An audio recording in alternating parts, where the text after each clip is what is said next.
Hi, it's Chris, and welcome back to the usual series of my videos. Last week I shared my first impressions of the Peak Design Roller Pro, and let's just say I was a bit disappointed. If you missed it, the link is above. This week we are back to the backyard shed build series.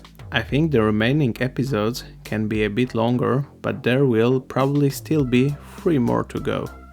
The whole playlist is available on the screen and in the description. If you enjoy this kind of DIY content, please consider subscribing.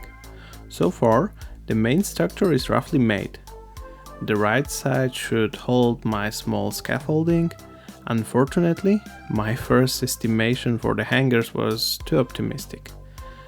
The side panel won't fit, so I need to readjust. I was also checking the floor element fits.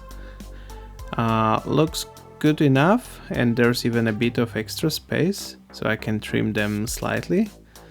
On a second try, I noticed that hangers mounted too high don't work efficiently, so I will move them to the lower beam.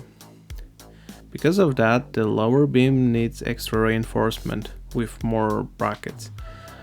Once moved, I'll add additional supports to prevent sagging. Let's do a quick test load. It holds, but bends slightly, so reinforcement is a must. You can now see how compact and made to measure this is. It fits 2 main sections, side panel and floor panel. I just need a second set next to this one. I'm using a tiny scrap piece of wood to align brackets more easily, especially on the table rather than on the wall. What screw head type do you prefer? Recently I've been leaning heavily towards Torx screws. They grip much better, never slip, and bit fits perfectly. Pozidriv is very inconsistent. Bits fits sometimes good, sometimes terrible. Drop me your thoughts in the comments, I'm really curious. Now with the second one fixed correctly, the side frame finally fits. With that in place, I can assemble the middle pole. Cut to size. It was already painted, so touch-ups later, and it fits perfectly. By the way, if you want to check whether your spirit level is still accurate, I have a short video on that. Link is on your screen. Time to cut some elements. Remember the golden rule: measure twice, cut once. The doors won't have a massive frame. The panels will provide the stiffness. Supports are already painted, so I can fix them into their final positions before continuing. When I disassembled for painting, I left brackets on the beam, which makes reassembly much faster. Pro tip: try to screw into fresh wood whenever possible, as screws grip less the second time in the same hole.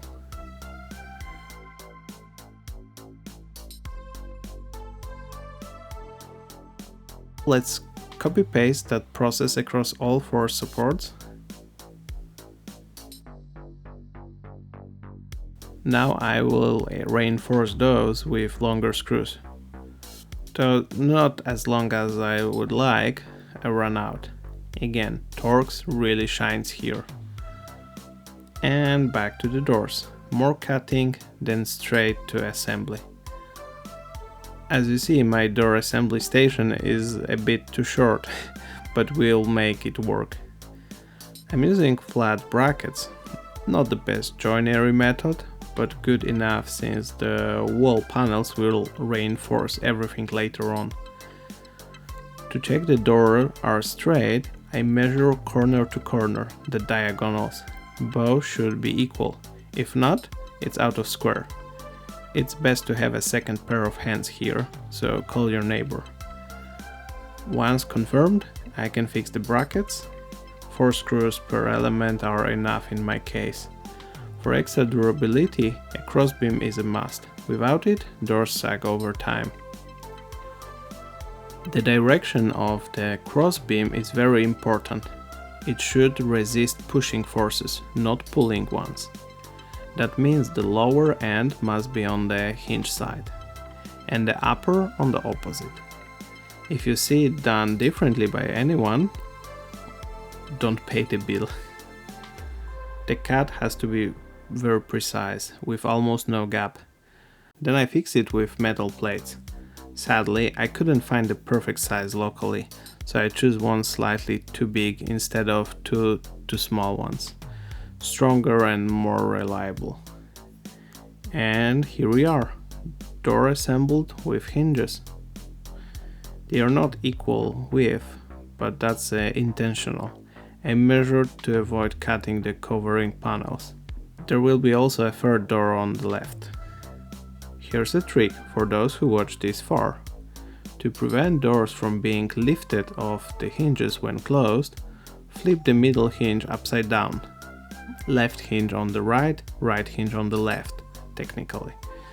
When screwed from inside, the doors can be lifted even with the force.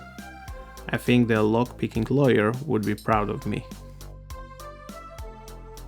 And with all doors initially assembled, that's the end of this episode. If you enjoyed it, please hit like and consider subscribing. It really helps this tiny channel grow. See you next week for the next step of this DIY backyard shed build. Thank you.